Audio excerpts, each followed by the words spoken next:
కానీ, అసెంబ్లీ వ్యవస్థ కానీ, భారత రాజ్యాంగం కానీ, ఇండియన్ పీనల్ కోడ్ కానీ నా దేవుణ్ణి ప్రకటించవద్దని కానీ, బైబిల్లో రాయబడి నువ్వు చెప్పొద్దని అధికారం ఎవ్వడికి లేదు.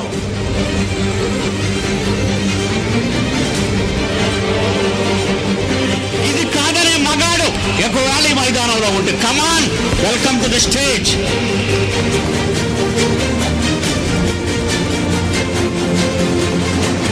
నాకు ఇచ్చిన లైసెన్స్ దేవుడిచ్చాడు. That is in the holy Bible. అది వద్దని చెప్పడానికి ఎవడు?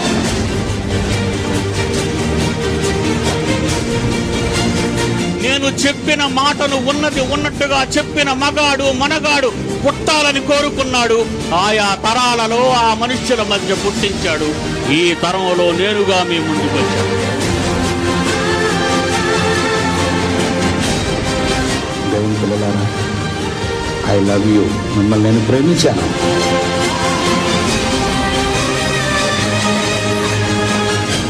ఇది సుందర్రావు 20వ శతాబ్దంలో పుట్టబట్టే అసలు బైబిల్ ఏంటో, బైబిల్ గొప్పతనం ఏంటో, అసలు యేసు మాటల్లో ఉన్న గొప్పతనం ఏంటో, బైబిల్ గురించి కానీ, ప్రభువు గురించి కానీ ఎవడైనా, ప్రధాని కానీ, ప్రెసిడెంట్ ఆఫ్ ఇండియా కానీ, ప్రభుత్వం కానీ యేసు జోలుకొస్తే పిడి సుందర్రావు సహించడం.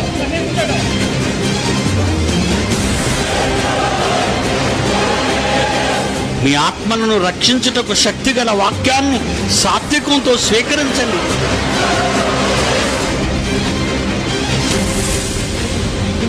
యేసు జోలికి రాకండి. మరలా చెప్తున్నాడు సమాజానికి, ప్రపంచానికి, ప్రపంచంలో నెట్టన వీక్షిస్తున్న ప్రజలారా, యేసు జోలికి వచ్చేవాడు మీ దేశంలో ఎవడైనా ఉంటే వాడిని ఈడ్చుకురండి.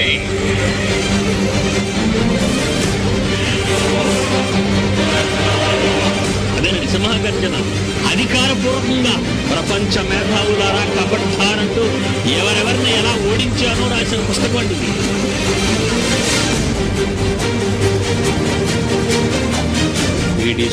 వాళ్ళ కుక్క కాదు, సింహం. దేవుని పిల్లలారా, బైబిల్ అంటే ప్రతి వాడికి చెమటలు పట్టాలి. ఎవడైనా బైబిల్ జోలికి వచ్చాడో కబడ్డా.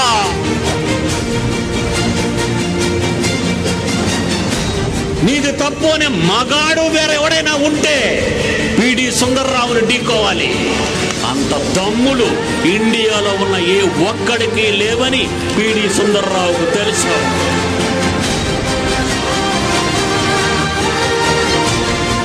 ఎవడికి తల దించడు పిడి సుందర్రావు. సింహం. ప్రపంచ శాస్త్రవేత్తల్ని ఎడంకాలు కింద తొక్కేశాడు వీడు. ప్రపంచ శాస్త్రవేత్తలు ఏమనుకుంటున్నారు?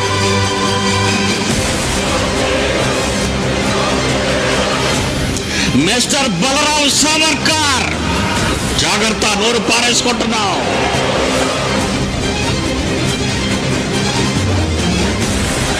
ఉన్నారు ఎవరైనా మీడియా వాళ్ళు? మగతనం ఉంటే, మరలా చెప్తున్నాను మీడియాకి, మగతనం ఉంటే ఎవడైనా శాస్త్రవేత్తను తీసుకొని రావాలి. లేదా చేత కాదని no why, keep quiet, shut up.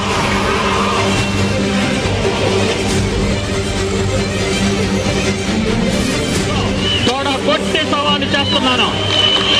తొడగొట్టి మీకు దమ్ముంటే మీరు ఒక అమ్మకి అబ్బకి పుడితే అనిల్ని తీసుకొచ్చి స్వస్థతల మీద సవాల్.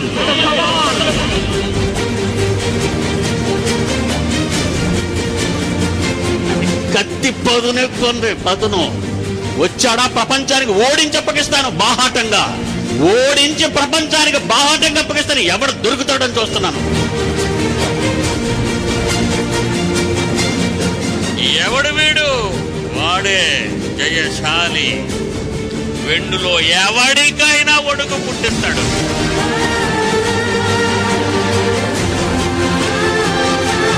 పిడి సుందర్రావు చచ్చిపోయినంత వరకు international champion one and only.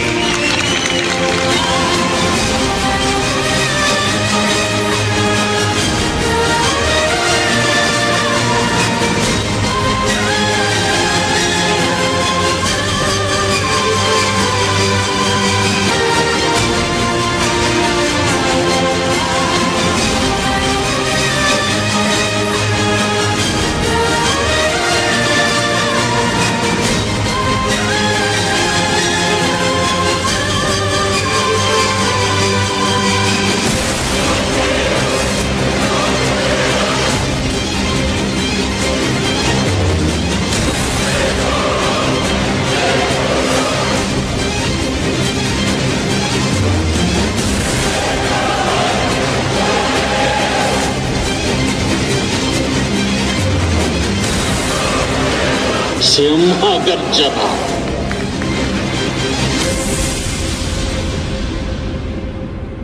ప్రియమైన దేవుని పిల్లలారా,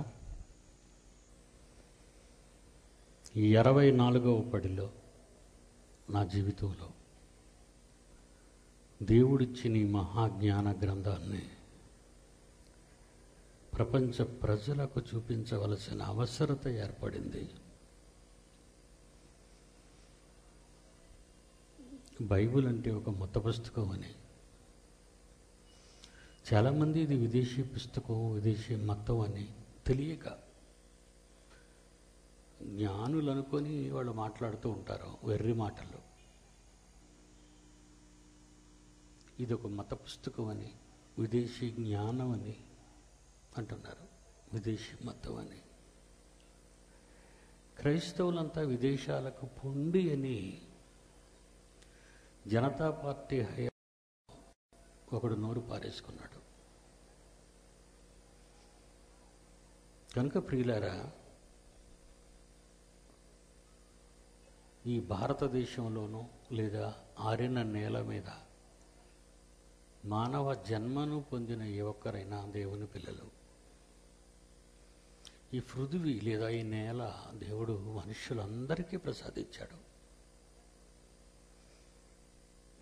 ఇది మనకు జన్మభూమి కాదు, యాత్ర భూమి. ఈ యాత్రకు వచ్చాం, 60-70 ఏళ్ళు ఈ యాత్రలో ఉంటాం. ఆ తరువాత మనము చేరవలసిన జన్మస్థలానికి చేరుతాం. ఈ నేల నాది,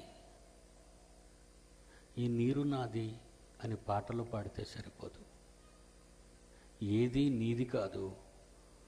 పాట పాడిన నీ గొంతు నీకుండదు మట్టిలోకి పోతే.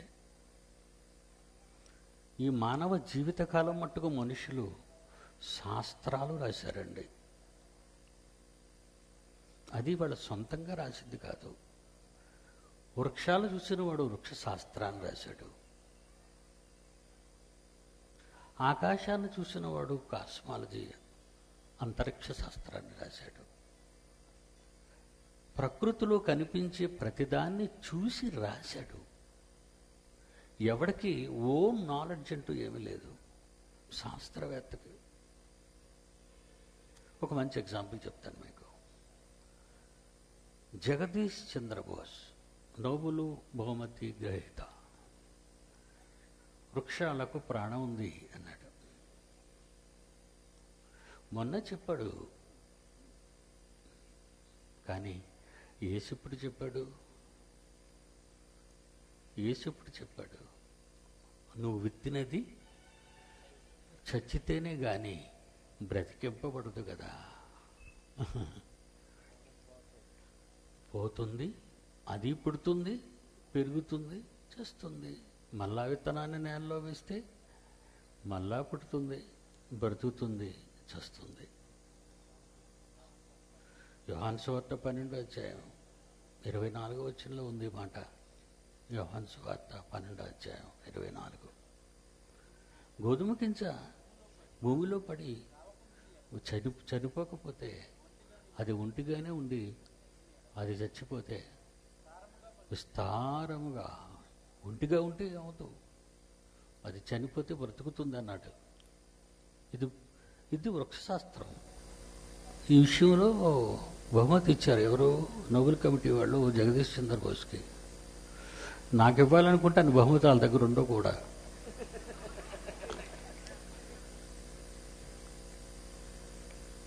ప్రతి చిన్నదానికి బహుమతులే. బైబిల్ ఎప్పుడు చెప్పింది, 1st సెంచరీ. జగదీష్ చంద్రబోస్ మన ఇండియా వాడు, మొన్నటివాడే. కానీ ఆ ప్రపంచంలో ఆ వెర్రోళ్ళకి బుద్ధి లేదు. నోబెల్ బహుమతులు ఇచ్చారు చూసారా, వాళ్ళకి అసలు ఏం తెలుసు. మళ్ళీ ఇంచుమించండి విదేశీయులందరూ క్రైస్తవులుగా ఉన్నవాళ్లే, కానీ పాప ఎప్పుడు బైబిల్ చదివి ఉండరు కనుక వాళ్ళు అలాగైపోతారు. మరో విషయం ఏంటంటే ప్రియులారా, ఈ డూమ్స్ డే ఈ డూమ్స్డే అనేది ప్రపంచవ్యాప్తంగా చాలా బీభత్సం చేశారండి 2-3 years బ్యాక్, మీకు తెలుసు.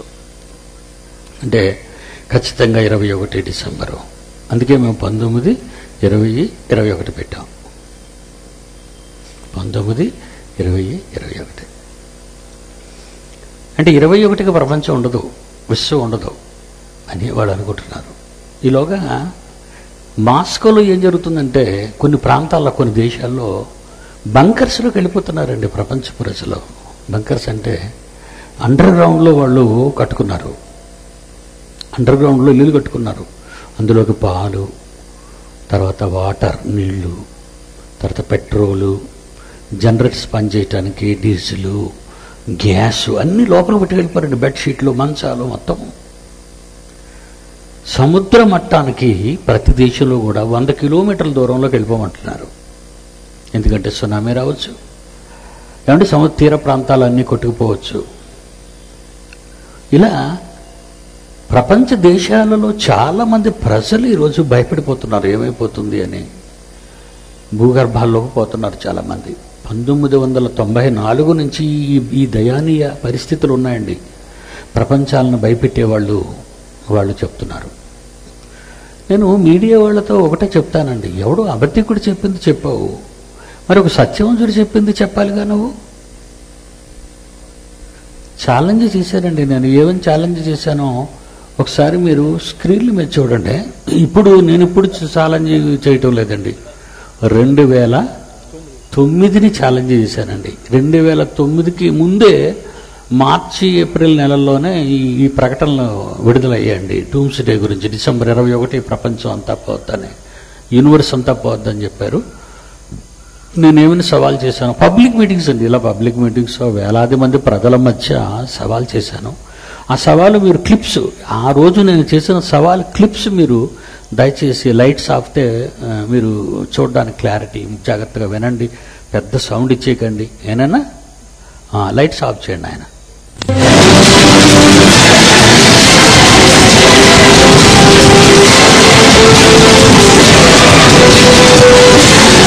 కౌంట్ డౌన్ మొదలైంది. కాలంతో పరుగులు తీస్తే మానవాళిని మింగేసే ప్రళయం ముంచుకొస్తుంది. ఏ శక్తి, ఎవరి యుక్తి దాన్ని అడ్డుకోలేదు. ప్రమాద ఘంటికలను మోగించకుండానే తరుముకొస్తున్న ప్రళయం మృత్యువును వెంటేసుకొస్తుంది. మయన్ క్యాలెండర్ ప్రకారం 2012 యుగాంతానికి ముహూర్తం సిద్ధమైంది. డిసెంబర్ 21న వచ్చే ప్రళయానికి ఇవాటి నుంచే కౌంట్ డౌన్ మొదలైంది. నదులన్నీ ఒక్కసారిగా ఉద్యమించాయా? సప్త సముద్రాలు ఎండిపోయే కాలం దాఖలించిందా? గ్రహాలన్నీ వాటి గమనాన్ని ఆపేస్తాయా? అంటే కాలచక్రం ఇక ఆగినట్టేనా? ప్రకృతిలో జరుగుతాయని భావిస్తున్న ఈ విపరిణామాలు మానవ మనుగడను ప్రశ్నార్థకం చేస్తాయా? యుగాంతం తప్పదా? ఈ తేదీ చెబితే చాలు యుగాంతం మీద వేరుడు చర్చలు, నానా హంగామా. ఇంటర్నెట్ లో ఈ టాపిక్ పై వేల కథనాలు. ప్రపంచ వ్యాప్తంగా వ్యవసాయం పై మీడియా ఎంత హడావిడి చేయాలో అంతా చేసింది.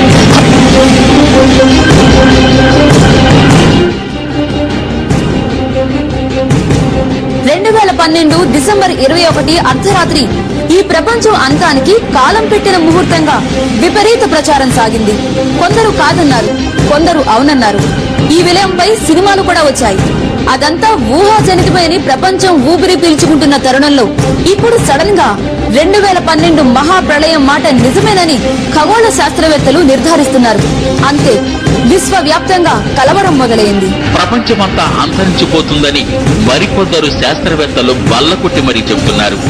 అయితే ఇప్పుడు 2012లో అంతంపైనే అందరూ శాస్త్రవేత్తలు దృష్టి పెట్టారు. దగ్గర పడుతున్న అంతిమ ఘడియలను అంత తేలిగ్గా తీసుకోరాదని వారు హెచ్చరిస్తున్నారు.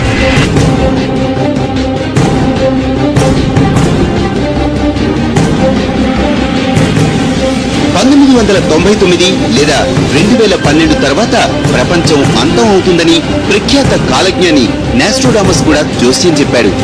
ఆయన పుస్తకంలో చాలా విషయాలు దీన్ని నిర్ధారిస్తున్నాయి కూడా. నాస్ట్రోడామస్ చిత్రాలను బట్టి 2012లో అంతం తప్పకపోవచ్చుంటున్నారు.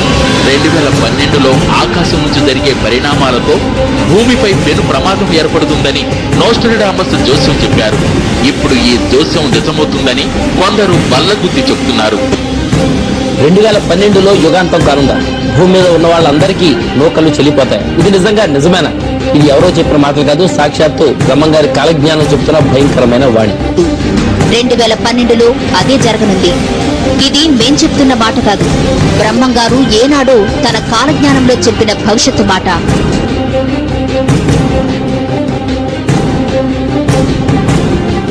సముద్రాలు ఉప్పొంగుతాయి, భూకంపాలు వెల్లువెత్తుతాయి, అగ్నికీలలు మిన్నట్టుతాయి, సలసలా కాగే లావ పర్వతాలు అంతటా ముంచెత్తుతాయి. అంతా భస్మీపటలమైపోతుంది. భయంకరమైన ప్రళయం సంభవిస్తుంది. జీవకోటి ప్రాణాలు గాల్లో కలిసిపోతాయి. నీవు నేనే కాదు, నీది నాది అంతా తుడిచిపెట్టుకుపోతుంది. దీన్ని ఎవ్వరూ ఆపలేరు. ఆపడానికి ప్రయత్నించే శక్తి ఎవ్వరికీ లేదు. గాలిలో దీపంలా క్షణక్షణం బతుకు భయంతో 2 ఏళ్లు బతికి చావలసిందేనా? యుగాంతాన్ని ఆపడం ఎవరి తరం కాదు. చివరికి ఆ దేవుడు కూడా ఈ ప్రమాదం నుంచి మనల్ని రక్షించలేడు.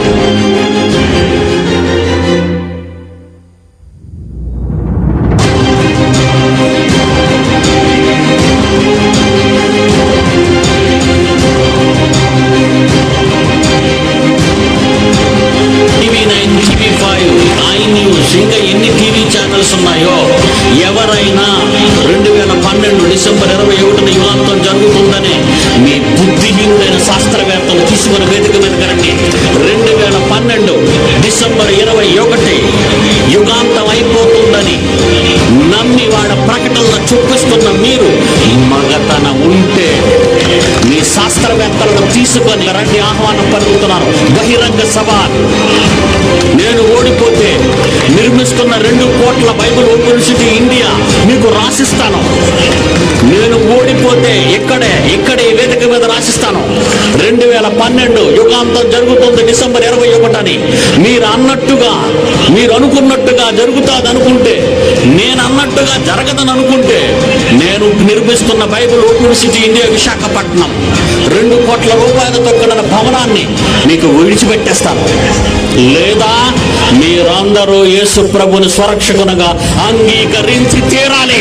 బైబిల్ గొప్పదని ప్రతి మీడియాలో నోరు విప్పి చెప్పాలి. ఎనిబడి నీది తప్పు అనే మగాడు వేరెవడైనా ఉంటే పిడి సుందర్రావుని ఢీకోవాలి. అది చేతగాని వీళ్లకు ఇది విదేశీ పుస్తకం అని గాని మత పుస్తకం అని గాని అనే హక్కు లేదు. ఖబర్దార్. లైట్స్ వెలిగించిన ఆయన ఇది 3 ఏళ్ల క్రిందటి సవాలండి.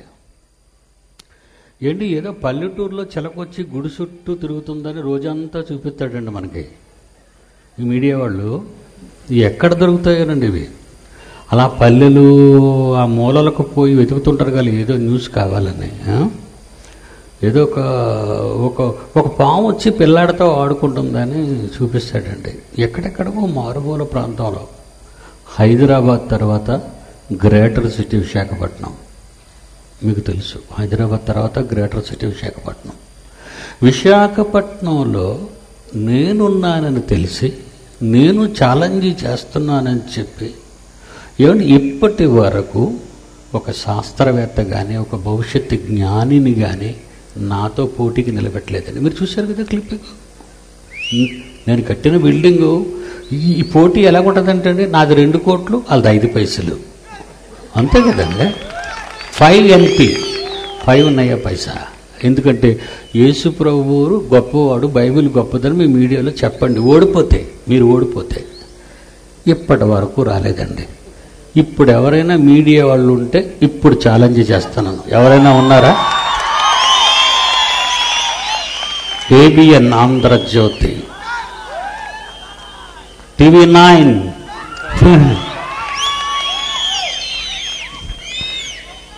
నేను మీ భవిష్యత్తు చెప్తాను, మీరెవడు రాడు. నా భవిష్యత్తులో నేను చెప్పిన భవిష్యత్తు తప్పు అనే మగాడు వెల్కమ్ టు ద స్టేజ్.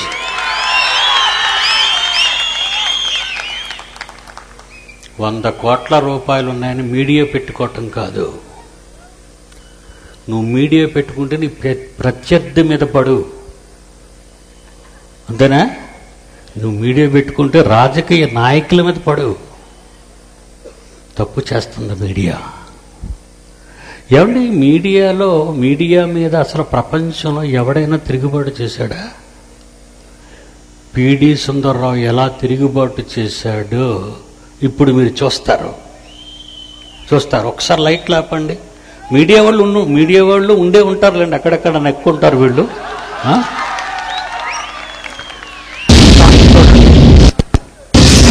యుగాంతం అన్న మాట వినగానే మనకి స్ఫురించే ఏకైక సంఖ్య 2012. నోస్ట్రాడమస్ జోస్యం 2012.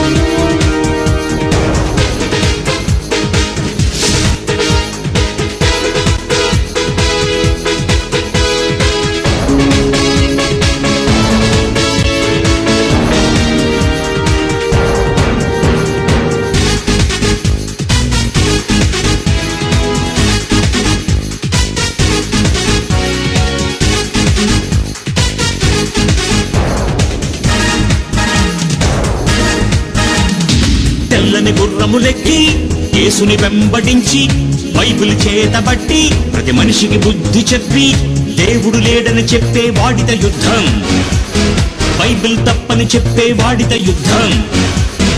2012కి యుగాంతమే రాదు, డిసెంబర్ 21 నాశనం కాదు. యుద్ధం చేసేది మేమే, సత్యం చెప్పేది మేమే, విశ్వం గురించి చెప్పిన గ్రంథమిదే. నువ్వు చెప్పింది జరగకపోతే బైబిల్ చెప్పిందే సత్యం, నువ్వన్నది రుజువే చూపిస్తే ఏ పోటీకైనా సిద్ధం.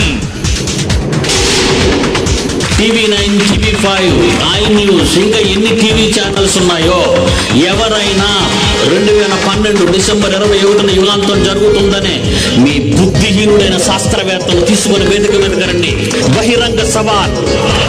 నేను ఓడిపోతే ఇక్కడే వేదిక మీద రాసిస్తాను, లేదా మీరందరూ యేసు ప్రభుని స్వరక్షకునిగా అంగీకరించి తీరాలి. బైబిల్ గొప్పదని ప్రతి మీడియాలో నోరు విప్పి చెప్పాలి.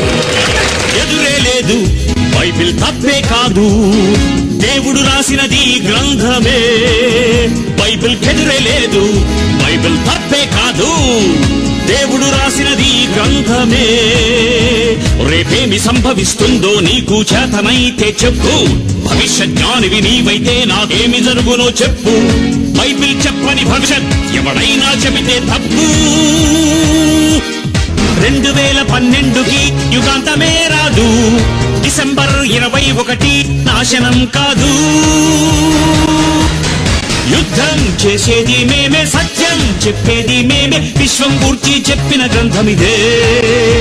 నువ్వు చెప్పింది జరగకపోతే బైబిల్ చెప్పిందే సత్యం, నువ్వన్నది రుజువే చూపిస్తే ఏ పోటీకైనా సిద్ధం.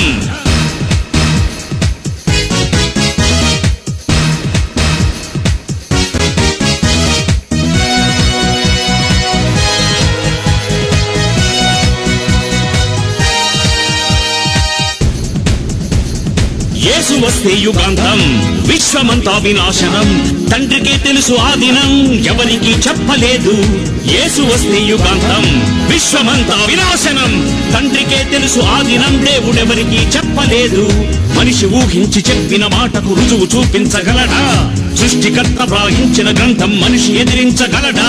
నీ అంతం తెలియని నీకు యుగాంతం తెలుసా నీకు?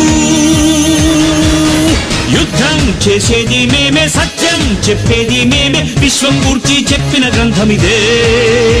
నువ్వు చెప్పింది జరగకపోతే బైబిల్ చెప్పిందే సత్యం, నువ్వన్నది రుజువే చూపిస్తే ఏ పోటీకైనా సిద్ధం. తెల్లని గుర్రములెక్కి యేసుని వెంబడించి బైబిల్ చేతబట్టి ప్రతి మనిషికి బుద్ధి చెప్పి దేవుడు లేడని చెప్పే వాడిత యుద్ధం, బైబిల్ తప్పని చెప్పే వాడిత యుద్ధం. 2012కి యుగాంతమే రాదు, డిసెంబర్ 21 నాశనం కాదు. యుద్ధం చేసేది మేమే, సత్యం చెప్పేది మేమే, విశ్వం గూర్చి చెప్పిన గ్రంథమిదే. నువ్వు చెప్పింది జరగకపోతే బైబిల్ చెప్పిందే సత్యం. నువ్వన్నది రుజువే చూపిస్తే ఏ పోటీకైనా సిద్ధం. లైట్స్ వెలిగించండి ఆయన. బైబిల్లో ఒక మాట వ్రాయబడిందండి, మరి అది మీరు చదవాలి, ఎంత బాగుంటుందో. నిర్గమాకాండం 23వ అధ్యాయం మొదటి వచనం చూడండి ఆయన. నిర్గమాకాండం 23వ అధ్యాయం 1వ వచనం. లేని వార్తను పుట్టింపకూడదు. దేవుడు చెప్పాడండి ఇది. క్రీస్తు పూర్వం 1500 సంవత్సరాల్లోనే పనికి మాలిన మాటలు మాట్లాడకండి, వద్దు. వాటి జోలికి వెళ్ళొద్దు, తప్పుడు మాటల జోలికి వెళ్ళకండి. మీకు నిజం తెలుసుంటేనే చెప్పండి, నిజమైతేనే చెప్పండి. అబద్ధాలు ప్రజల్లోకి వెళ్ళకూడదు. చాలా పుకార్లు ప్రజల్లోకి వెళ్ళిపోతాయండి. బాంబు పెట్టాడు ట్రైన్లో అనగానే పాప అమాయకులు పిల్లలతో అందరూ పరుగులు తీస్తారండి. మరి వాడు చేసింది ఆ పుకారు తెలిసిన వాడిని పట్టుకుంటే ఇండియన్ పీనల్ కోడ్ కింద వాడిని అరెస్ట్ చేస్తారు. ఏమండి, ఆ పుకారు ఎవరైనా పెట్టారనుకోండి, ఏమండి రైలు బండిలో బాంబు ఉంది అని, మరి అప్పుడప్పుడు మన వాళ్ళు ఏమంటారు, పోలీసు వాళ్ళు, మీరు తప్పుడు మాటలు నమ్మకండి, పుకారు మాటలు నమ్మకండి. ఎప్పుడప్పుడు హైదరాబాద్లో జరిగిన గొడవలు మేము వింటూ ఉన్నప్పుడు కమిషనర్ గారు చెబుతుంటారు, మీరు గొడవలు పడకండి, మీ తప్పుడు వార్తలు వినకండి, అది నిజం కాదు. లేని వార్తను పుట్టింపకూడదని దేవుడే గ్రంథంలో రాయించాడు. బొంబాయి పేర్లు మీ అందరికీ తెలుసు కదండి. ఆ ముందు సంవత్సరం నేను షోలాపూర్ వెళ్ళానండి, మహారాష్ట్రలోని మీటింగులకి. షోలాపూర్లో ఉన్నటువంటి మరి కమిషనర్ గారు కూర్చున్నారు, నా పక్కనే కూర్చొని ఆయన ఏదో ఆయన చేతుల ద్వారా ఇది ఇప్పించారు. ఇట్స్ వెరీ గుడ్ జెంటిల్మెన్ అండి ఆయన, కమిషనర్ గారు ఆయన. మరుసటి ఏడాది మళ్ళా నేను షోలాపూర్ వెళ్ళేసరికి ఈ కమిషనర్ గారు ఉన్నారని అడిగాను, పోలీస్ కమిషనర్ గారు. అప్పుడు వాళ్ళు బొంబాయి మార్చేశారండి, పలానా జోన్ గని చెప్పారు.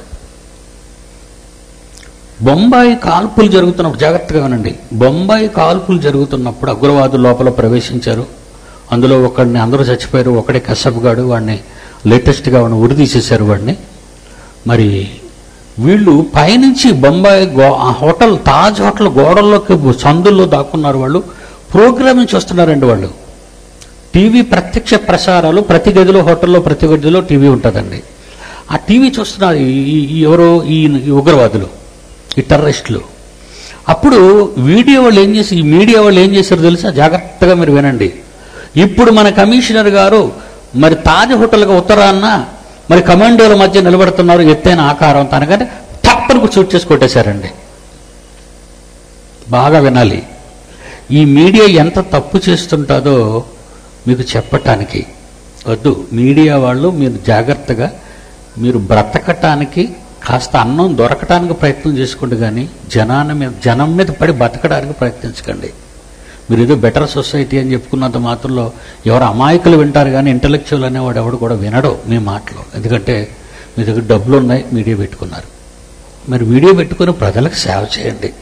ఒక మంచి మాట సమాజాన్ని మారుస్తుంది, ఒక మంచి బొమ్మ సమాజాన్ని మార్చాలి.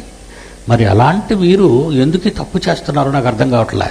ఇలాగ వాళ్ళు అనేక మంది పోలీస్ అఫీషియల్స్ని ప్రత్యక్ష ప్రసారంలో చూపించటం వలన, బాగా వినాలి మీరు, తాజ్ హోటల్లో చుట్టూ ఉన్న పోలీస్ అధికారులు కానివ్వండి, కమాండోస్ని కానివ్వండి, బాగా వినాలి మీరు, వీడు ప్రత్యక్ష ప్రసారాలు చేయడం మొదలుపెట్టారు. కెమెరాలు పట్టుకుపోతారు, కానీ మాట్లాడితే ఎక్కడికైనా కెమెరాలు పట్టుకెళ్ళిపోతారు. పలానా వాడితో పలానా కెమెరామెన్తో నేను అనుకుని ఇలా మాట్లాడుకొని ఉంటారు వీళ్ళు.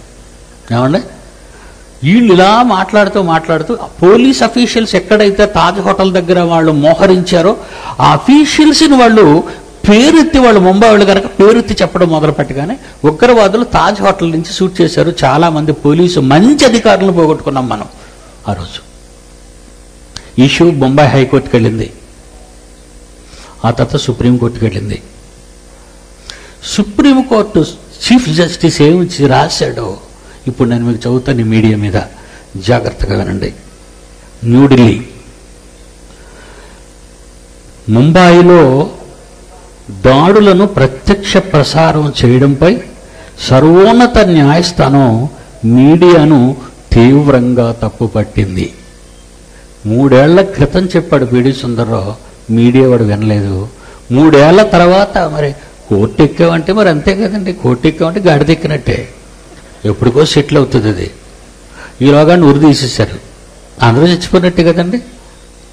ఇప్పుడు ఆ రోజే చెప్పాను నేను, కానీ నా మాటలు వాళ్ళు పట్టించుకోలేదు. వీడు క్రైస్తవ బోధకుడు, వీడి మాటలు మనం ఎందుకు వినాలి, ఆ చెట్టుకుందున్న దగ్గర ఆ శిలక జ్యోతిడి దగ్గరికి వెళ్తే బెటర్ మనం అనుకునే మనుషులు ఉండి మనం అంతా. ఆడు బతకలేక చెట్టు కింద శిలకని నమ్ముకొని కూర్చున్నాడు ఆడు. చేతుల్లో మడతలు, మా పిల్లలు చూసారా కాళ్ళల్లో మడతలు, పిచ్చోళ్ళు నడినెత్తు నుండి అరికాల వరకు కూడా ఎన్ని గీతలు ఉన్నాయో లెక్క పెట్టుకోమని చెప్పండి జ్యోతిష్యుల్ని. ఏంటి మళ్ళా అరిచేతిలో కుడి చేతిలో ఉన్న రేఖలట, మరి ఎడం చేతిలో రేఖలు ఎవరికి ఇచ్చేస్తావు? అరికాల్లో గీతలు ఎవరికి ఇస్తావు? మనిషి బ్రతుకు రాతలు నీ చేతి మీద ఉన్న గీతలు కాదురా పిచ్చోడా. అసలు చదువుకున్నావా నువ్వేమైనా? చదువుకునే ఆలోచిస్తున్నావా? నువ్వు మళ్ళీ నీ ముందు ల్యాప్టాప్ ఒకటే. ఈ మధ్యన కొత్త పద్ధతి మొదలెట్టారు వీళ్ళు, ల్యాప్టాప్లో పెట్టుకుంటున్నారు, తప్పు చేస్తున్నారు. Okay, supreme court judgement. బొంబాయి దాడుల ప్రత్యక్ష ప్రసారం చేయడంపై సర్వోన్నత న్యాయస్థానం పూర్తిగా మీడియాను తీవ్రంగా తప్పుపట్టింది. ప్రత్యక్ష ప్రసారం పూర్తిగా తప్పని, ఆమోదయోగ్యం కాదని, ఉగ్రవాదులతో పోరాటానికి దిగిన భద్రతా బలగాలను ప్రమాదంలోకి ఈ మీడియా నెట్టిందని పేర్కొంది. అటువంటి పరిస్థితుల్లోనూ భావ ప్రకటన స్వేచ్ఛ ఉందని టీవీ ఛానళ్లు సమర్థించుకోవటం పూర్తిగా తప్పు, ఆమోదయోగ్యం కాదు. భావ ప్రకటన స్వేచ్ఛ కూడా ఇతర స్వేచ్ఛల్లాగానే ఆర్టికల్ 19 కింద సహేతుక నియంత్రణకు లోబడి ఉంటుంది అని న్యాయమూర్తులు జస్టిస్ అఫ్తాబ్ ఆలం, జస్టిస్ ఈకే ప్రసాద్తో కూడిన ధర్మాసనం స్పష్టం చేసింది.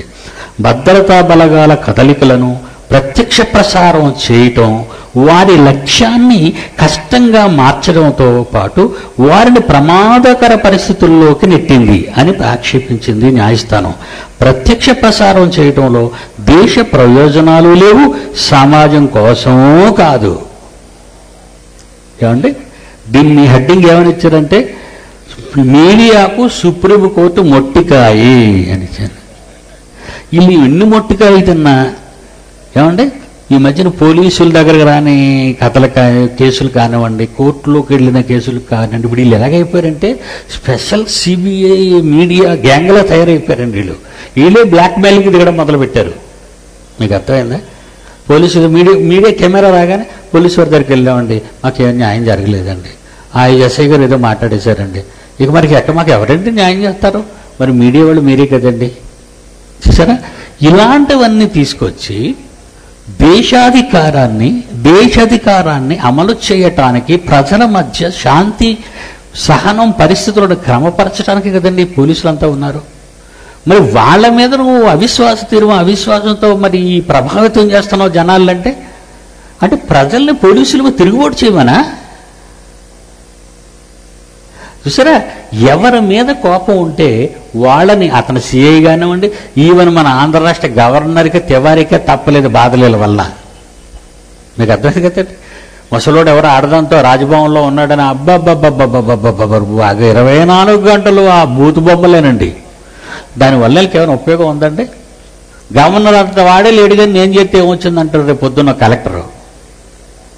ఒక తప్పును 10 సార్లు చూపించటం వల్ల నువ్వు వీళ్ళని మేలుకొలుపుతున్నావా, లేకపోతే అలాంటి అవకాశాన్ని కల్పిస్తున్నావా? ఏమంటే వీళ్ళకి కామన్ సెన్స్ ఉందంటే పేరు. ఇంతకీ మీడియా వాళ్ళకి ఏమైనా చదువు, పెద్ద సంస్కృతి లేదా సంస్కారం ఏం తెలుసు అనుకుంటున్నారా? వద్దునేనండి. వీళ్ళ వాయిసే బాగోదు, మొన్నటి వరకు ఒక ఆడపిల్ల ఉండేదండి, ఎవరితోనో ఈ ఫ్యాక్షనిస్టులో సంబంధం ఉండని ఊడబికేశారండి అది. ఆమెని ఇంచుమించు ఒక 2 years బ్యాక్ అయింది. ఇంకొక విషయం చెప్తానంటే, మద్దెల చెరువు సూర్య అని, మద్దెల చెరువు సూర్య బావ ఎవరండి ఆయన ఉండేవాడు, మొద్దుసీను ఒక రైల్వే ట్రాక్ పక్కనే ఈ టీవీ 9 వాళ్ళు ప్రశ్నిస్తున్నారండి. అప్పటికి ఈజ్ ఎ వాంటెడ్ పర్సన్, పోలీసులకు వాంటెడ్ పర్సన్ అండి మొద్దుసీను. వాళ్ళ బావ కన్నీళ్ళు, మద్దెల చెరువు సూర్య కన్నీళ్ళు చూడలేక పరిటల రవిని చంపేశాడండి. కనుక వాళ్ళ బావ కన్నీరు దుడిచేశాడు. ఏమంటే ఎప్పటికీ పోలీసు వాళ్ళు ఇతన్ని వెంటాడుతున్నారు, ఎక్కడ దొరుకుతాడని వాంటెడ్ పర్సన్ అయ్యాడు, క్రిమినల్. మరి ఇతనితో మాట్లాడిన ఈ మీ కెమెరామెన్, TV9 కెమెరామెన్తో మాట్లాడిన ఆయన మరి పోలీసులకు దొరకకుండా ఎందుకు దాక్కున్నాడు? మీడియా అసలు ఎలా పసిగట్టారు ఇతను ఇక్కడ ఉన్నాడని? లాస్ట్ ఇయర్ ఒక వార్త వచ్చిందండి. ఈ మీడియా వాళ్ళు ఏంటంటే ఉగ్రవాదులతో సంబంధాలు కలిగి ఉన్నాయని ఒక న్యూస్ వచ్చేసిందండి. కనుక వీళ్ళు మరొక హైదరాబాద్లో జరిగినటువంటి మరొక ఇన్సిడెంట్ మీకు చెప్తానండి. ఎక్స్క్లూసివ్ అని మధ్యన కొత్త ఎవడో ఒకటి ఎంగిలిమాడ చెప్పాడు అనుకోండి, వీడికి ఎంగిలిమాడ తగిలిస్తారు టీవీలో. ఎక్స్క్లూసివ్. ఈ ఎక్స్క్లూసివ్లో ఏం చూపిస్తాడో తెలుసండి? మక్కా మసీదులో మన ఇస్లాం సోదరులు శుక్రవారం రోజు నమాజ్ చేసుకుంటారు. చార్మినార్ దగ్గర మనందరికీ తెలుసు. అక్కడ నమాజ్ చేసుకున్న టైంలో అక్కడ బాంబులు పేలటం, అక్కడికి అప్పటికి కెమెరా ఉండటం. ఏమిటి హైదరాబాద్లో ఇన్ని మసీదులు ఉండగా, నేను ఆ రోజు ప్రశ్నించానండి, హైదరాబాద్లో ఇన్ని మసీదులు ఉండగా అక్కడ ఇస్లాం సోదరులు కూడుకున్న ఆ మసీద్ దగ్గరే ఎందుకు ఈ కెమెరామ్యాన్ ఉన్నాడు? అంటే మొద్దుసీను వాంటెడ్ పర్సన్ అయినా, పోలీసులకు అవసరమైన మీడియా వాళ్ళతో ఎలా సత్సంబంధాలు కలిగి ఉన్నాడు? వాళ్ళకి వీళ్ళకి ఏమంటే ఒక నేరస్తుని దాచినా, ఒక నేరస్తుని బయట పెట్టకపోయినా, తన దగ్గర ఉన్నవాడిని బయటకు పెట్టకపోయినా, ఏంటి ఒక నేరస్తుని సహాయం చేసినా అది నేరమని ఇండియన్ పీనల్ కోడ్లో మనం చదువుకున్నాం. మరి ఈ మీడియా వాళ్ళు ప్రవర్తన ఏంటి ఇలా ఉందని అసలు ఎందుకు అసలు ప్రజలు ప్రశ్నించడం లేదు ఈ మీడియాని? ఇప్పుడు వాళ్ళు ఏమనుకుంటారంటే మేము ఇప్పుడు మీడియా వాళ్ళం, మేము సుపీరియర్స్ అనుకుంటున్నారు వాళ్ళు. ఇప్పుడు ఒక కలెక్టర్ని బెదిరించినా, ఒక పోలీస్ ఆఫీసర్ని బెదిరించినా, ఒక మినిస్టర్ని బెదిరించినా ఈరోజు వాళ్ళు ఏమనుకుంటున్నారంటే మేము ఏదో పోటుగాలం అనుకుంటున్నారు వీళ్ళు. మీరు ఎవరి జోలికి వెళ్ళినా మాకు సమస్య లేదు, బైబుల్ జోలికి వస్తే పోటు పుట్టిస్తాను మీడియాకి, ఖబర్దార్, బైబిల్ జోలికి రాకండి. ఎవడో ఆ నాస్ట్రాడమస్ ఎవడో నీకు తెలుసా? అసలు అడుగుడు. నువ్వు బొడ్డోడ చిన్న బచ్చేగాడివి, వాడి గురించి నీకేం తెలుసు? నీ టీవీ శాంసంగ్ పాడైపోయింది అనుకో, సర్వీస్ సెంటర్ తీసుకెళ్ళు, వాడు క్రియేటర్ చేసిన వాడు కనుక ప్రాబ్లం ఎక్కడుందో చెప్తాడు. లేకపోతే సోనీ సర్వీసింగ్ సెంటర్కి వెళ్ళు. ఒక సైంటిస్ట్ చెప్పింది రైట్ అని నువ్వు ఎలా కన్ఫర్మ్ చేశావు? రేపు 21 నువ్వు రాలేదనుకో, రేపు 21 యుగాంతం జరగలేదనుకో, మీరందరూ ఇప్పుడు ఏం చేస్తారంటే ఒక తప్పుడు వార్తను పుకార్లు పుట్టించి ప్రజలలో విధ్వంసం సృష్టించి ఎంతో మంది ఆత్మహత్యలకు దారి తీసిన మీ వార్తను బట్టి నీకే శిక్ష విధించాలి మీడియాకి? ఏంటి నేను ఏదో పెద్ద 4వ స్థానంలో ఉన్నాను ఇండియన్లో రాజ్యాంగంలో అనుకుంటున్నావా? సుప్రీంకోర్టు పెట్టిన చూశారు కదా మీరు. ఇప్పటికైనా మీరు బుద్ధి తెచ్చుకోండి, మీరు మార్చుకోండి. ఎవడో ఒక బుద్ధిహీనుడు న్యూటన్, ఏమండి సర్ ఐజాక్ న్యూటన్. ఐజాక్ అంటే బైబిల్లో ఇస్సాక్ అని పేరు. వాడొక క్రైస్తవ కుటుంబానికి చెందినవాడు. నీకేం తెలుసు? నువ్వు చిన్న గొట్టంగాడివి. వాడు సైంటిస్ట్ ఐజాక్ న్యూటన్. వాడు ఆకర్షణ అనేది ఆకర్షణ అనే సిద్ధాంతాన్ని తీసుకొచ్చాడు. అసలు అది బైబిల్లో ఉందని ఒక క్రైస్తవ కుటుంబానికి చెందిన సర్ ఐజాక్ న్యూటన్ అనేవాడు బైబిల్లో ఉన్నదానిని కాపీ చేసి తన సిద్ధాంతంగా దాన్ని తయారు చేసి దాని పేరు పెట్టుకున్నాడు. న్యూటన్స్ లా అనేది పేరు పెట్టుకున్నాడు, బైబిల్ పేరు పెట్టుకుంటా. ఆడ తప్పు చేశాడు, వాడు స్వార్థపరుడు. వాడు తప్పు చేశాడు, స్వార్థపరుడు సర్ ఐజాక్ న్యూటన్. మరి వాడి గురించి నీకేం తెలుసు? వాడి గతం నీకు తెలుసా? Is a Christian family member. వాడు ఆ కుటుంబానికి చెందినవాడు బైబిల్ని కాపీ చేసి న్యూటన్స్ లా అని పేరు పెట్టుకున్నాడు. డార్విన్ ఎవడో తెలుసా? వాడు క్రిస్టియన్ ఫ్యామిలీకి చెందినవాడు. వాడొక డార్విన్స్ లా అని తెచ్చుకున్నాడు. ఇలా ప్రపంచంలో ఉన్న శాస్త్రవేత్తలు అందరి గురించి నువ్వు నాతో ఏమైనా మాట్లాడాలనుకుంటున్నావా? వాళ్ళ చరిత్ర చెప్పమంటావా? వాళ్ళేదో చెప్పారు, నువ్వు నోటుకొచ్చినట్టు వాడు చిన్నగా ఊరితే నువ్వు బోరుదినట్టు చెప్తున్నావు ప్రపంచం అందరికీ. మరి ప్రజలు ఏమైపోతారు? చచ్చిపోరా? హార్ట్ అటాక్ ఉన్న వాళ్ళు ఏమైపోతారు? ఎంతమందిని రాజశేఖర్ రెడ్డి గారి గురించి మీ అందరికీ తెలుసని చెప్పనవసరం లేదు. ముందు జ్యోతిషుల్ని అడిగారు, బాబు మీ ల్యాప్టాప్ తీసి చెప్పు మాకు.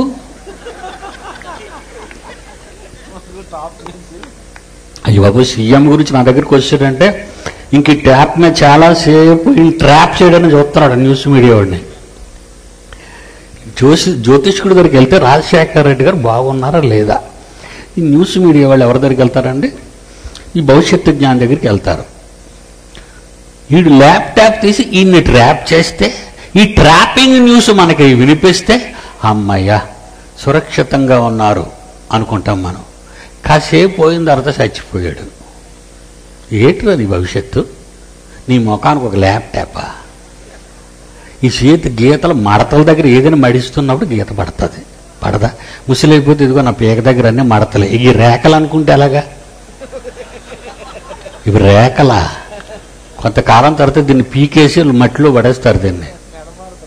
మెడ మడతలు, తొడ మడతలు, చేతి మడతలు, కాళ్ళ మడతలు.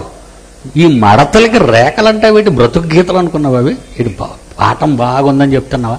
అంటే వర్సెస్ బాగున్నాయి, కుదిరాయి, ప్రాస కుదిరిందని ఏమైనా మాట్లాడుతున్నావా? వద్దు వద్దు వద్దు, తప్పు చేయకూడదు. నేను ఇంత ఛాలెంజ్ చేశాను, 2 కోట్లు పెట్టాను పందులో. ఏమండి ఇది 3వ సంవత్సరం అయిపోతుందండి, అందుకే హైదరాబాద్లో పెట్టానండి. మరి ఎవరు రాలేదేటండి? మీ మీడియా వాళ్ళు ఎవరి సైంటిస్టుని తీసుకురాలేదేటి? కడకు దేవుడైనా ఆపలేడట. ఆడపిల్ల చెప్తుందండి, కడకు దేవుడైనా ఆపలేడు. అసలు దేవుడు అంటే ఏంటి అమ్మాయికి తెలుసా? ఆడిచ్చిన ముష్టి 10,000కి కక్కుర్తిపడి ఏ మాట రాస్తే ఆ మాట మాట్లాడి టీవీ ముందు కూర్చొని కెమెరా ముందు నిలబడి కూర్చొని ఆడేదో బూతు రాస్తాడు, పనికిమాల మాట అబద్ధం రాస్తాడు. అబద్ధాన్ని నువ్వు చదివేటివే, నువ్వు ఆలోచించొద్దు, నువ్వు చదువుకోలేదు, నీకు డబ్బులు కావాలి. నేను రీడర్ని అంటే నాకు డబ్బులు కావాలి, డబ్బుల కోసం నేను ఏమైనా చేస్తాను. వద్దు, తప్పు చేస్తున్నారు. మీకు తెలియదు అనుకోండి, నేర్చుకోండి. మేము చెప్తాం కదా, మేము చెబుతాం. మీకు తెలియకపోతే మేము చెప్తాం. దేవుని పిల్లలారా ఆలోచించండి. భవిష్యత్తు ఎవడో చెప్పలేడు.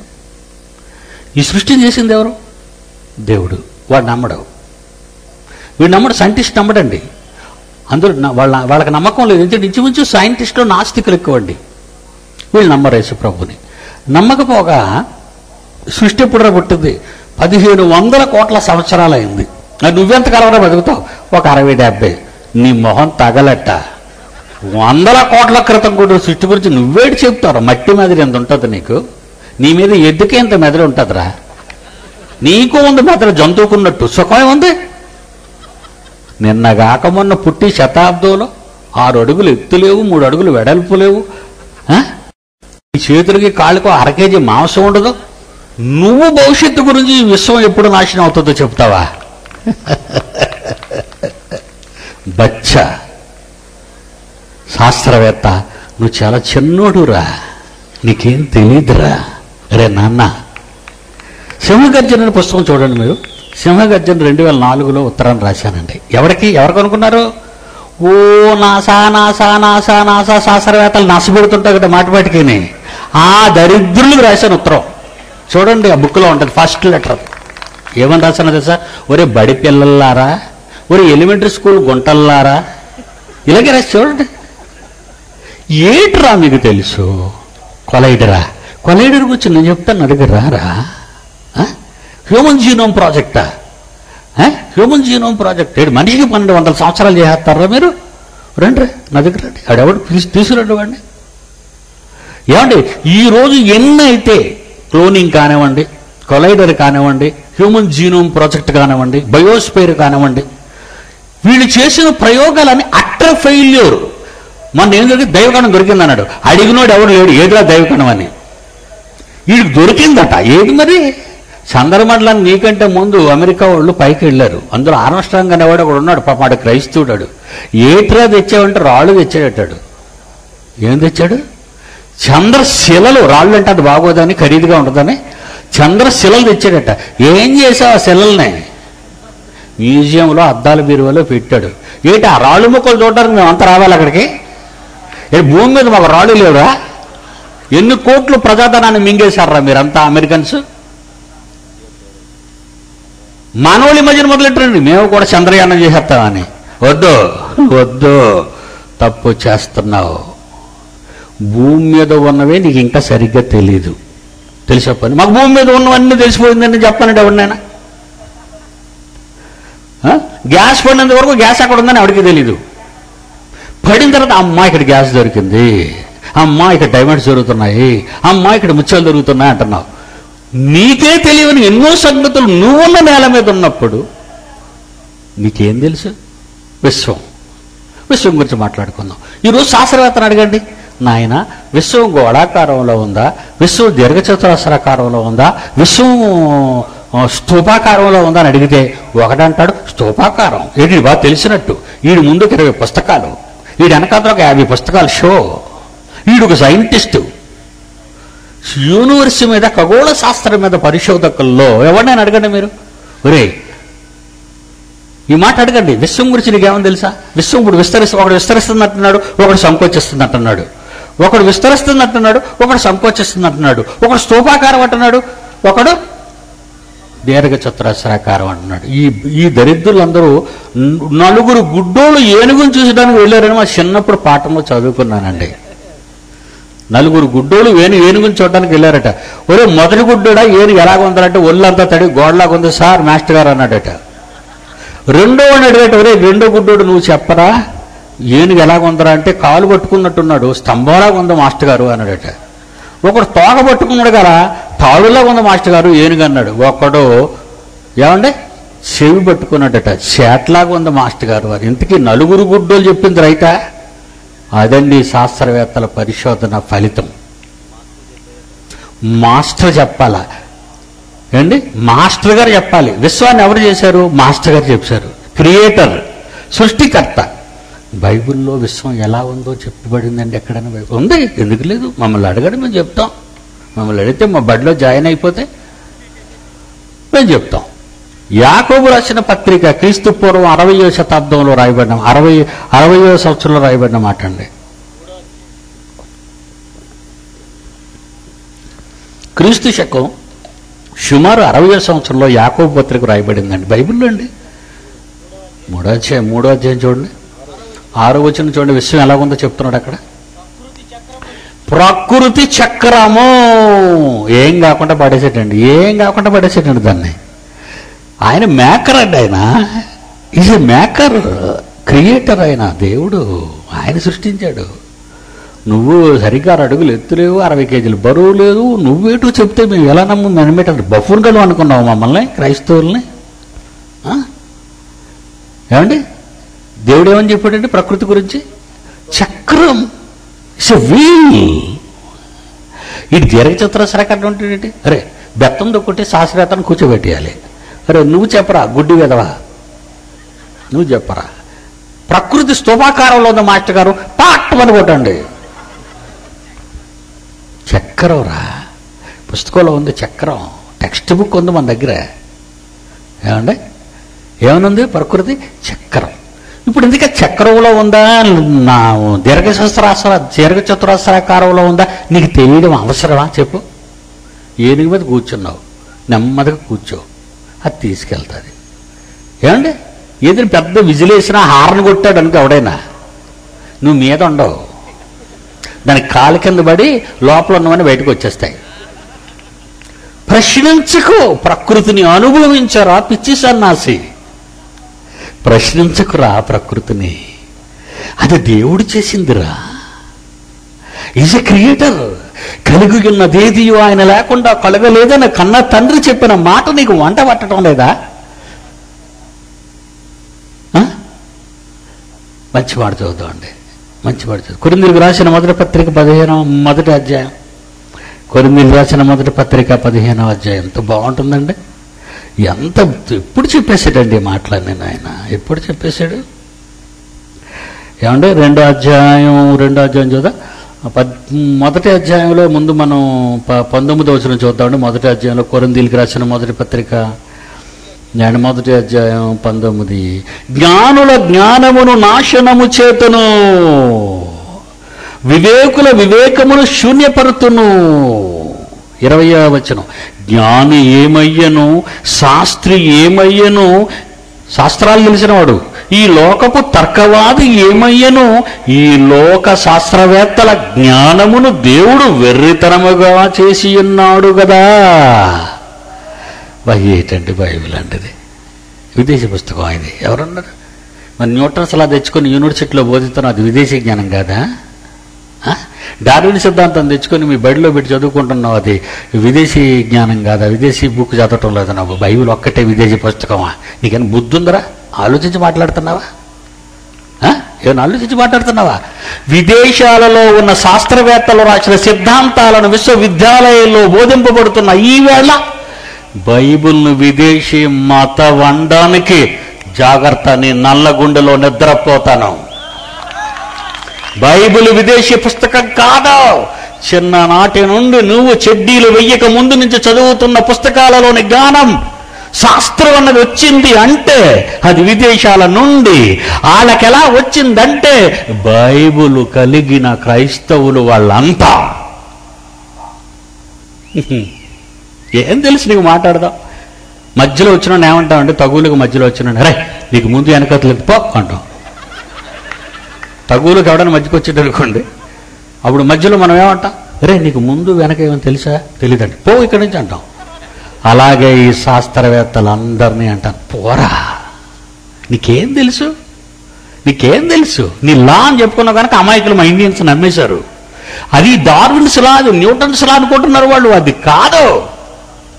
నీ కుడి చెంప మీద కొడితే ఎడమ చెంప తెప్పమన్న గాంధీ మాట, గాంధీకి ముందుగా పుట్టిన యేసుక్రీస్తు అన్న మాటే అని మన వాళ్ళకి తెలియాలి.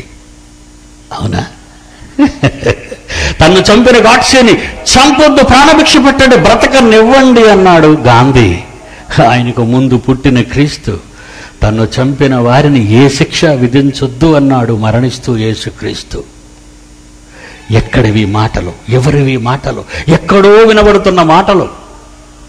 ఎన్నో వందల సంవత్సరాల క్రితం ఒక ఆయన ఈ భూమి మీద జన్మించి పలికిన మహావాక్కులు ఇతని నోట వినబడుచున్నవే అని అనుకుందా ఈ దేశం? అని అనుకుంటున్నాయా విశ్వవిద్యాలయాలు? లేదండి, లేదు. దేవుని భయం లేకపోవటం వల్లనే ఈరోజు ఈ సమాజం చెడిపోయిందండి. ఈరోజు ఈ పట్టణం వినని రోజు, ఏమంటే ఏదో ఘోరం వినని రోజు ఈ రాజధాని ఉండదండి. ఎక్కడో దగ్గర ఏదో ఘోరం జరగాలి. ఎవరిని నియంత్రించగలదు? ఈ చట్టం నియంత్రించగలదా? ఈ పోలీసులు నియంత్రించగలరా? నియంత్రించలేరు. నీ మనసు మారిన నాడు, నవసమాజ నిర్మాణం జరిగిన నాడు, దేవుని భయం అన్నది ప్రతి మనిషి గుండెల్లో ఉన్న నాడు సమాజం మారిపోతుంది. దీన్ని బెటర్ సొసైటీ చేయగలదా? దీన్ని బెటర్ సొసైటీ ఒక మీడియా చేయగలదా? చేయలేదండి. బిజినెస్ చేస్తుంది. మీడియా వాళ్ళు బిజినెస్ చేసుకుంటున్నారు. వద్దు, వ్యాపారం తప్పు. అందుకంటున్నాడు, జ్ఞాని ఏమయ్యను, శాస్త్రి ఏమయ్యను, ఈ లోకపు తర్కవాది ఏమయ్యను? లోక జ్ఞానమును దేవుడు వెర్రితరముగా చేసి ఉన్నాడు. వెర్రి జ్ఞానం నేర్చుకున్న వ్యవస్థకు వెర్రి పట్టింది. ఎవరు చెప్తారండి భవిష్యత్తు? భవిష్యత్తు ఎవరు చెప్పలేరు. ఒక మంచి క్లైమాక్స్ మాట వినిపిస్తానండి మీకు. అది మరి బుర్ర తెగిపోద్దండి మనకి. ఒకసారి చూద్దాం, మాట బైబిల్లో చూద్దామండి. బైబిల్లో చూద్దాం. మత్తయి సువార్త 6:34 ప్రియులరా.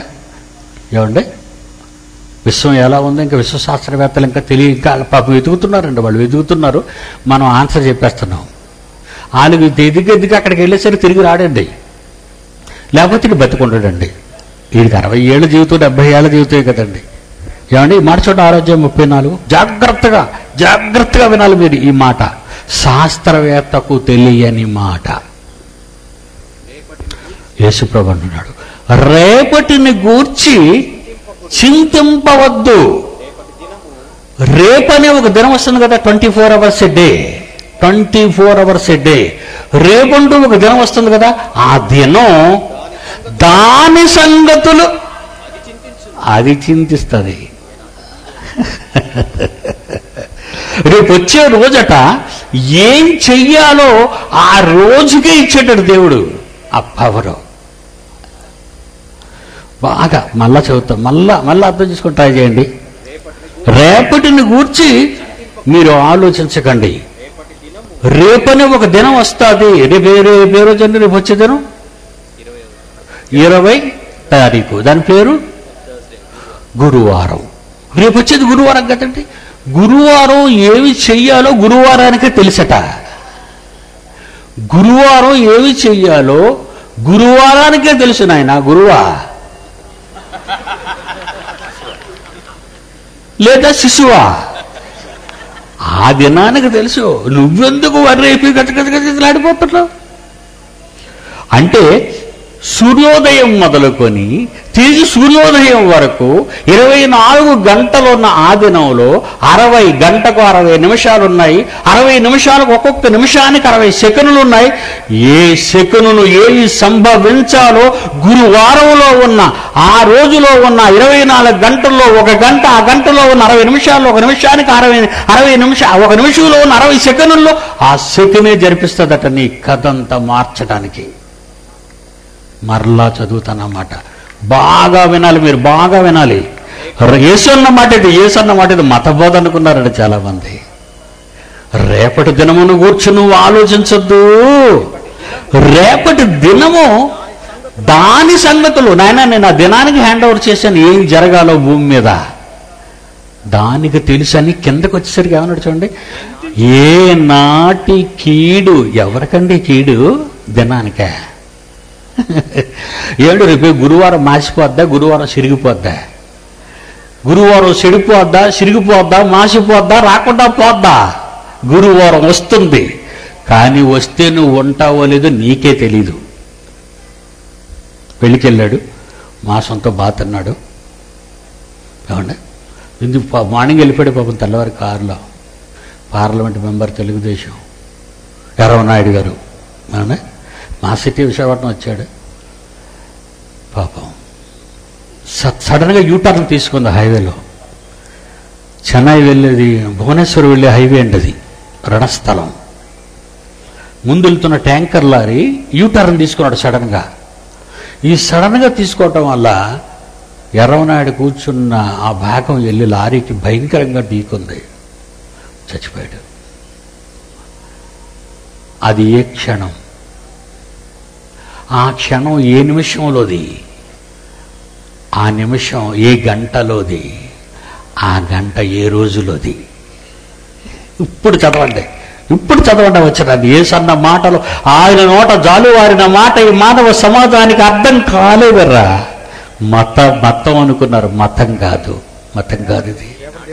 రేపటి దినము దాని సంగతులను గూర్చి చింతిస్తుందట పాపం, ఏడుస్తుందట, చింతిస్తుందట, దినం చింతిస్తుందా? ఎన్ని పనులండి బాబు. దినం చింతిస్తుందట. ఎందుకు చింతిస్తుంది? దినం ఎందుకు చింతిస్తుంది? చాలా మందిని లేపేయాలి. అది రాకుండా పోద్దని కాదు, అది క్యాలెండర్లో లేకుండా పోద్దని కాదు, చాలా మందిని లేపేయాలి. ఏమండి అసలు ఈ కాలం ఎక్కడ పుట్టిందో ఒకసారి పైకి వెళ్దామండి. It's time. కాలచక్రం.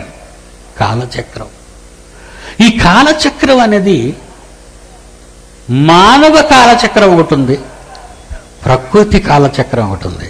ప్రకృతి కాలచక్రానికి రేపు వెళ్దాం, ఇవాళ మానవ కాలచక్రానికి వెళ్ళి ముగించుకుందాం. ఈ మానవ కాలచక్రంలో ఆదికాండం మొదటి అధ్యాయం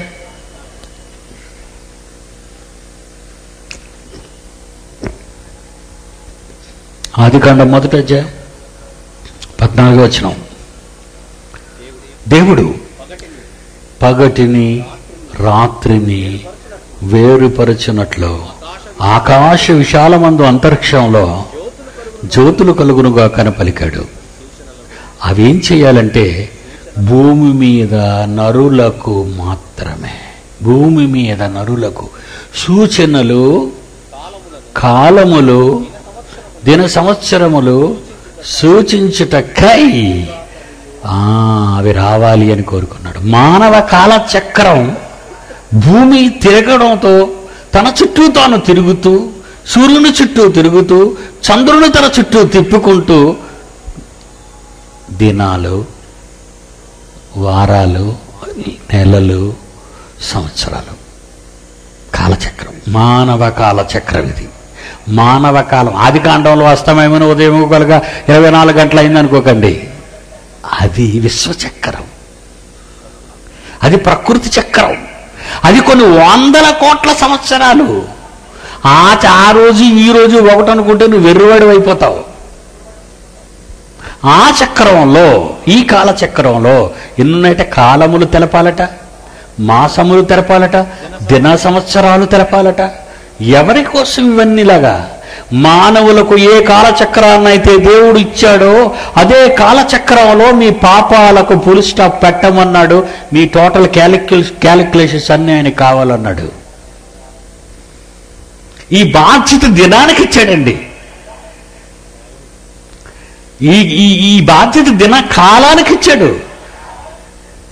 ఏ నిమిషానికి ఏమి జరుగునో అని పాడాడు ఒకడు.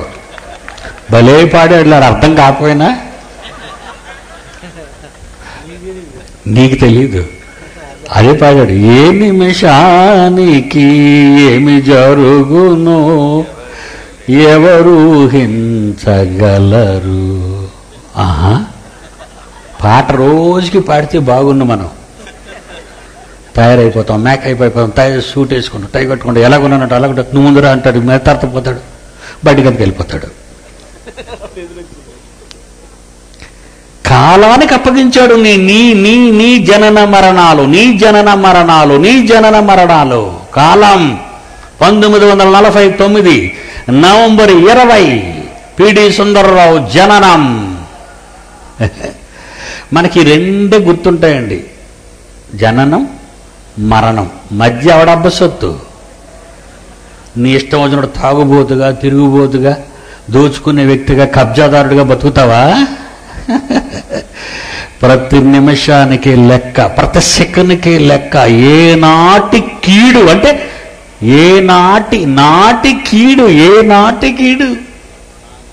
ఆనాటే ఆ చెక్క పెట్టేస్తుంది. ఏది? దినం. దినం అంటే ఎక్కడి నుంచి వచ్చింది? ప్రకృతిలో నుంచి. ప్రకృతి చక్రంలో నుంచి మానవ కాలచక్రం వచ్చిందర్రా. ఇది తిరగబట్టే కదా లెక్క పెట్టావు, క్యాలిక్యులేషన్స్ వచ్చాయి. ప్రకృతి చక్రం నుంచి కాలచక్రం వచ్చింది. కాలచక్రానికి మానవ గతులను దేవుడు నిర్దేశించాడు. ఈరోజు రేపు మనదా? నేడు తెలియని నీకు రేపు తెలుసా? అది నేను టైటిల్ పెట్టానండి. ఏం రాశానంటే 100 కోట్ల సంవత్సరాల క్రితం పుట్టిన విశ్వ రహస్యాలు తెలియని నలుసు లాంటి నరునికి విశ్వనాశనం తెలుసా? పిచ్చివాని చేతిలో పిస్తోలు, భౌతిక శాస్త్రవేత్త స్టీఫెన్ హాకింగ్ మదిలో మదపిచ్చి ఒక్కటే.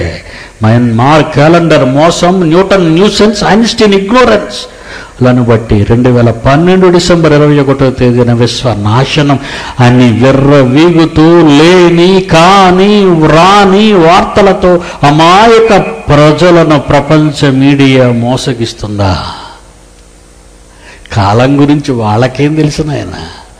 కాలచక్రంలో, ప్రకృతి చక్రంలో కాలచక్రం పుట్టి ఆ కాలచక్రం నిన్ను నిర్దేశిస్తుంది, మానవ గతులను నిర్దేశిస్తుంది. ఇక్కడ ఒక ఎగ్జాంపుల్ మీకు చెప్తాను, ఆనందిస్తారు బాగా. యోహాను సువార్త 3వ అధ్యాయం. ఇట్స్ వెరీ గుడ్ వర్డ్ అండి. మీరు చాలా సంతోషిస్తారు ఆ మాట చదివి. ఇందులో ఇంత ఆనందం ఉందా అని. 3వ అధ్యాయం యోహాను సువార్త. యేసుప్రభు మాట్లాడుతున్నాడు. 8వ వచనం. గాలి తనకిష్టమైన 8వ వచనం అండి. గాలి అంటే ప్రకృతి. గాలి, నీరు, నింగు, నిప్పు. దీన్ని ఏమంటారు? పంచభూతాలు అంటారా మీరు? గాలి అందులో ఒకటిది. గాలి తనకిష్టమైన చోటునకు విసురును. గాలికి ఇష్టం ఉందా? మరి నీకు తెలీదా? ఎప్పుడు నీ ఇష్టంతోనే చచ్చిపోతాం మేము. నా ఇష్టం, నా ఇష్టం, నా ఇష్టం, నా ఇష్టం. నువ్వెవడరా చెప్తావు? మా ఇష్టం అంటున్నారు. నీకిష్టం లేదు నాయన, నీకిష్టం లేదు. నీ ఇష్టం పనికి రాదు. ప్రకృతిలో ప్రతిదానికి ఇష్టం ఉంది. గాలికుంది, నింగికుంది, నీరుకుంది, నిప్పుకుంది, శూన్యానికి ఉంది. గాలి తనకిష్టమైన చోటునకు విసురును. తెలుసా నీకు? మన వాతావరణం వాళ్ళు చెప్పేస్తారనుకుంటున్నారా మీరు? ఏమండి వాతావరణం వారు బంగాళాఖాతానికి ఈశాన్య దిశగా 650 కిలోమీటర్ల దూరంలో కేంద్రీకృతమై ఉంది. ఇది మరింత బలపడి వేగవంతమై ఎక్కడ దడుతుందో తెలీదు, తర్వాత చెప్తాం. తెలీదా? ముందు ఎటుపక్క దాడుతుంది అంటాడు. తర్వాత అంట తన దిశను మార్చుకుంది. తన దిశ ఏంటి? నీ దిశ ఏమి లేదా? నువ్వు తిప్పలేవా? అప్పల సాగు నువ్వేం తిప్పుతావు? గాలి తనకిష్టమైన చోటును విసురును. ఏ శాస్త్రవేత్త కన్నా ఎవరికైనా, ఏ శాస్త్రవేత్త సన్యాసి అయినా ఎప్పుడైనా చెప్పాడా మీకు ఇది? యేసు మాటలలోని మహాజ్ఞానం హ్యాట్సప్ హ్యాట్సప్. నీవు దాని శబ్దము విందువే కానీ అది ఎక్కడి నుండి వచ్చునో ఎక్కడికి పోవునో నీకు తెలియదు. పక్కింటోడికి పిల్ల పుడితే నువ్వెందుకు ముద్దు పెడుతున్నా? పక్కింటోడికి పిల్ల పుట్టాడు, నువ్వు ముద్దెడతావా? నువ్వేడు ముద్దు పెట్టడానికి? నీలి మాట. ఈడు పేరెడతాడు. ఈడు మొన్న వచ్చిన తుఫాను పేరు ఏం పేరు పెట్టాడు? లైలా. అబ్బో, ఈడు దేవదాసు.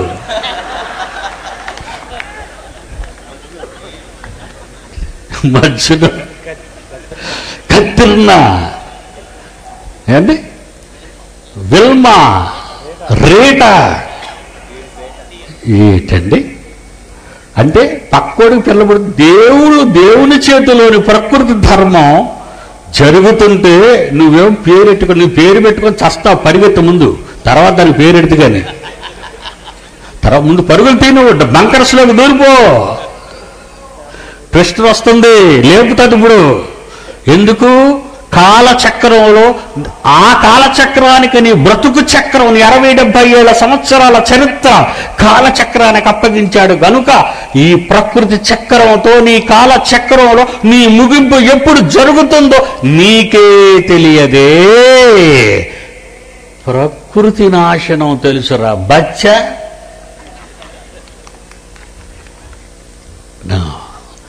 వీళ్ళ పిచ్చేటో, ఆ స్టీఫెన్ హాకిన్స్ మతం పిచ్చేటో, మహాజ్ఞానాన్ని రేపు చూద్దాం. ఓకేనా? చలి బాగా ఉంది కదా, కళ్ళు మూసుకోండి. ప్రేమ కలిగిన మా తండ్రి, మీ పిల్లలకు మీ మాటలు చెబుతున్నాను, విన్నారు. దాయి ప్రపంచాన్ని మేలుకొలుపుతున్నాను, ఏ ప్రమాదము లేదని, క్షేమంగా ఉండండి. ఈ మూర్ఖులు అమాయక ప్రజలను భయాభ్రాంతులు చేసి ఎందరో మనుష్యులు ఆత్మహత్యలు చేసుకున్నట్లుగా మరణానికి తీసుకొని వెళ్ళిపోతున్నారు. ఈ మహాపట్టణాన్ని కాపాడండి. యేసునామమున ప్రార్థన అడుగుచున్నాము తండ్రి, ఆమేన్. మన తండ్రి దేవుని ప్రేమ, కుమారుడైన యేసుక్రీస్తు వారి కృప, పరిశుద్ధాత్మ దేవుని అన్యోన్య సహవాసం సదాకాలం మనందరికీ తోడైండు నడిపించునుగాక. ఆమేన్. God bless you.